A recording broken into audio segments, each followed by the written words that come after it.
What's going on, fellow mini bike fans? I got the mini bike right behind me. First, I'm going to turn this music down a little bit and show you guys what I've been doing to my mini bike. Alright, so what I wanted to do is I wanted to somehow make rubber motor mounts. And at first I thought maybe put some rubber washers around here on all four sides, so when I mounted the motor, it would be, a little bit softer and kind of collect some of the vibrations. And but after I was, contemplating, I figured maybe I'll just go get like a rubber mat, like a little floor mat, and just cut it out, or like maybe a yoga mat. And then I had the idea of the RTV gasket maker, and I think this was a better choice because I can add, where I want to. I can fill in these spots right here where it kind of goes down. I don't know if you can tell, but I've already filled this one right here. But I think this will be a better outcome and soak up the vibrations in the bike. I've already took off the front fender. I still have my back one. Got my Spike Man Dan sticker on there too as well. If you guys don't know who Spike Man Dan is, go check him out. So yeah, I still had some vibrations in the handle, and I figured maybe this will help. So I'm going to go ahead and fill these in real quick, and also the seat. I want to talk about the seat. What I ended up doing was I took out the staples from this side, took the staples out of this side and this side, and then left these just on there. And I took this cover off, and what I did was I found an old mattress foam. One side was like a stiffer foam, and the other side was more like actually I think it was memory foam. But I kind of peeled those two apart, and I had like a 2-inch thick firmer pad.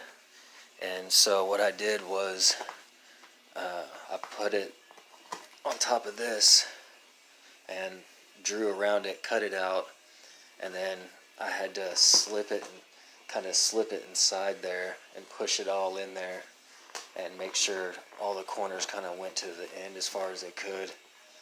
And at first it was kind of bunched up right here, and now it's starting to kind of relax and go back to where it needs to go. The more I use it, the more it kind of stretches back out. And this is twice as comfortable as the original one that it came with. So I'm happy with that. If you guys want to go try that, wasn't too hard. I just used one of those good staple guns and stapled it down, and then kind of went back over it with a hammer, just because this plastic is pretty hard to get through. So you have to press down really hard. If you let that staple gun pop back, the staple's going to stick out real far. So you really got to press down real hard and get those staples to go through that plastic real good. But yeah, I just go over it with the hammer real quick and just kind of tap on them and make sure they're all in good. But yeah, other than that, I'm just going to be filling this spot with the gasket maker, and tomorrow when I get that Predator 212 in the mail, I'll put it on here and fire it up and see how much improvement I did compared to the regular plate connected to the motor. Actually, I'm thinking I might just squeeze some RTV just around here, just so there's no clanking, after a while of using this. I'm sure it maybe start flexing. Who knows? Maybe it'll help, maybe it won't. But I mean, it's good to try. But I'm sure it'll be a lot better than just metal on metal. Alright, I just went ahead and sped this video up just so it doesn't take up everybody's time. I just wanted to show you how I was doing this RTV. I just squeeze out a bead and fill in these little crevices and just kind of make sure that it's level with the other RTV that I put around it, just so I don't have any problems with, you know, the engine being, you know, higher in front and lower in back, or vice versa.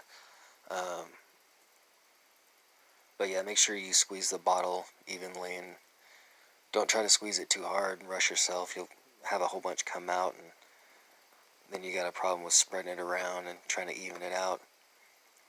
And make sure you wait a good 12 hours before you mount your engine on here. Because if not, it'll squeeze the RTV out, the stuff that hasn't dried all the way, and you might have metal on metal contact, and might have some weird noises, or it might not work well just because it's not, you know, flat like it should be. But if you found this video helpful, give it a like and subscribe, and I'll make another video after this to show you how well this worked and how everything turned out. Thanks for watching.